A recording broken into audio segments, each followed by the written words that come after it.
Thank you very much. I am greatly humbled and honored to be receiving this award. I would like to offer my sincerest gratitude to American Express, as well as the independent sector, for the kind recognition of the 2016 American Express Ngen Leadership Award. When I got my first degree at Makerere University, I did not realize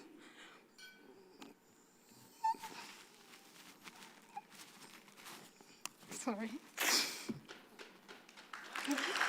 you.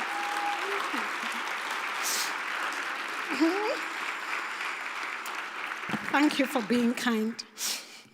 When I got my first degree at Makerere University, I did not realize that the high maternal mortality, that was a very big challenge in my country, would become a global challenge that would define my life's work and would eventually lead up to this award and my presence here today. This moment is much bigger than me. This moment is for Barbara Bush, a CEO of Global Health Co. right over there. Thank you. This moment is for Dr. and Mrs. Musinguzi, the Director General of the National Population Council. This moment is for Ms. Jessica Mack, a Senior Director of Advocacy and Communications. It is for the women and men that stand beside me and continue to mentor me, my supervisors, Heather, Barbara Kayanja, Rusata, and the amazing staff team at Global Health Co. It is for every nameless, faceless woman that now has a chance because this door tonight has been opened. This award is for the women, the men, and the children and the youth in my community. I did not make the journey here alone. Numerous people have supported me along the way. First, I learned early on the value of solid education from my parents. I grew up in a family that had limited educational resources. My father and mother, Mr. and Mrs. Batefu, worked their whole life making just enough money for our family to have the basic needs. Growing up, I was taught that without education, you could not really make it in life. Education was the key to the future. As several parents in my small village kept the girl child at home and later on wed them off for bride price at a very young age of less than 15 years, yet keep the boy child in school, my parents made a conscious choice to keep me in school just like my brothers, despite their meager resources.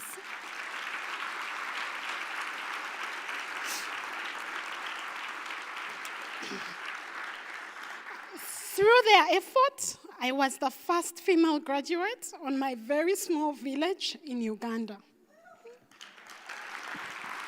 Thank you. Even though I was an excellent student in high school, I was terrified of university. I still remember raising my hand in my first class and asking what a syllabus was. Fortunately, I was privileged to have amazing professors and mentors. Their guidance has helped me to be the person I am today. I'm eternally grateful for their support. I had no idea the graduate school, later on a PhD, were possibilities in my life. But my parents and mentors convinced me that I was capable of this achievement, and that opened doors that I didn't even know ever existed. Married at 27 years to an accomplished medical doctor, I got my PhD in public health, focusing on maternal, newborn, and child health, and this would never have been possible without his support. I got the PhD in 2013. Male involvement is paramount in advancing women's health and development. At Global Health Co., I'm part of a great and vibrant team that mobilizes a global community of emerging leaders to build movement for health equity. I lead these efforts in Uganda as a country manager, where I oversee the country's program and operations, including the well-being and leadership development of young leaders placed there. At Global Health Corps, we believe that the powerful lever of change in global health is great leadership. We are building a network of young change makers who believe in health as a human right. How do we do that? We identify health organizations. We competitively select exceptional young leaders. We pair them up in a co-fellow model of an international fellow placed with a local national fellow. We match them to an organization, we train them, and build a global ecosystem of fellows and alumni implementing and making a difference in the world over. You'll be pleased to hear that our alumni are leading change makers all over the world. Currently, we are seeking 156 talented young leaders from diverse backgrounds and fields to serve in a one-year-long paid fellowship with nonprofit organizations, government agencies, philanthropic institutions in Malawi, Rwanda, Uganda, the US, and Zambia. We work to make a difference. Beyond my work at Global Health Corps, I've done this on my farm, where I train women, men, and young people on digging in small spaces. During my trainings, I include sessions on reproductive health, including family planning. Over the past 20 years, we have seen investments in health and education for women and girls lead to increases in productivity, agricultural yields, and national incomes in developing countries. Every year, 265 mothers in sub-Saharan Africa, on my continent, die in childbirth from preventable causes. In Uganda alone, approximately 6,000 women die every year due to pregnancy-related complications. Women in my country bleed to death.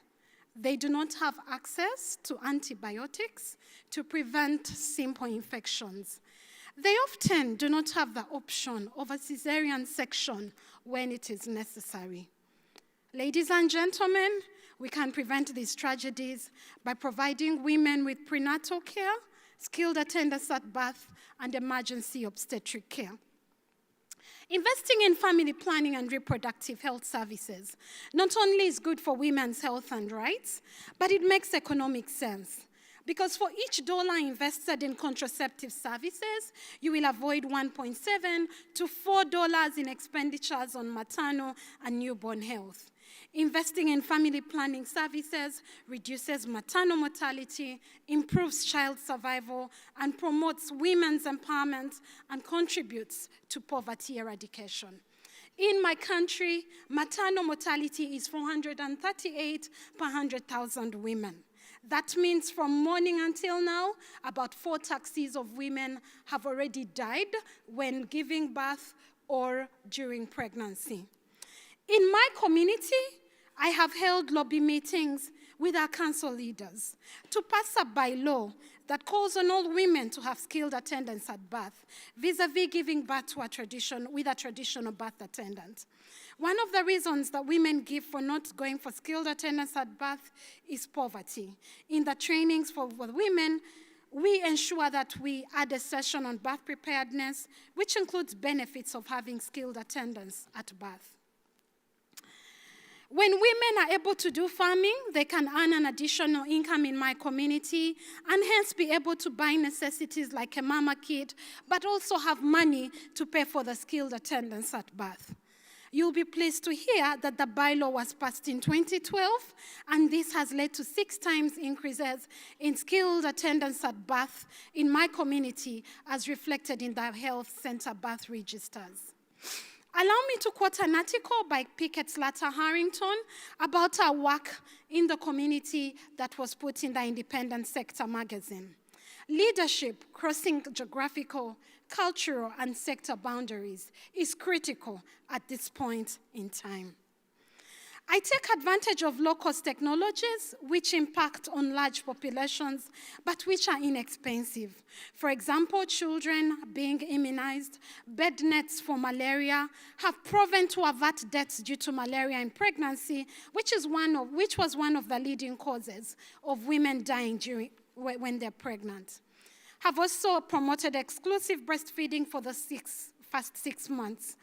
I mobilized my community for these low-cost effective technologies, and during these trainings, I bring on board partners who give us the mosquito bed nets, and then we distribute to the communities with first priority to pregnant women and breastfeeding mothers. I promote the kangaroo mother care method, where women who deliver premature or preterm babies put them close to their chests to keep them warm as soon as they are born, because one of the biggest killers of preterm babies in my community was hypothermia or low temperature in the baby. This has been extremely effective in saving lives in my community. And what does it cost? Nothing. Clearly, the achievements for which I'm being honored could not have happened without the support, engagement, and involvement of many players and institutions, too many to mention here. I wish to credit the Uganda government and the people of Uganda. I wish to recognize my teachers and mentors for teaching me both life and public health. I wish to thank my professional colleagues through my career, particularly Global Health Co. and our fierce leader, Barbara Bush, partners in Population and Development, the Africa Regional Office, and the National Population Council. My achievements are your achievements, and we share in this recognition. I thank my family, my mother and father, who shaped me on this path, and my unsung hero, my husband, who continues to be an unwavering support. Our children, Chisache, Kwagala, Muwanguzi, and Mirembe, you're all my inspiration. I thank the American Express and independent sector for your wisdom to honor me. Finally, I dedicate this award. Thank you.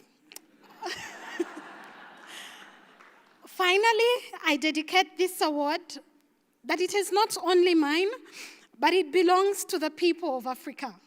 This award belongs to the women, the men, and the youth in my community. This award belongs to the amazing team of Global Health Co. I finally hope that one day the Independent Sector Conference can be held on my continent in Uganda. And I thank you very much.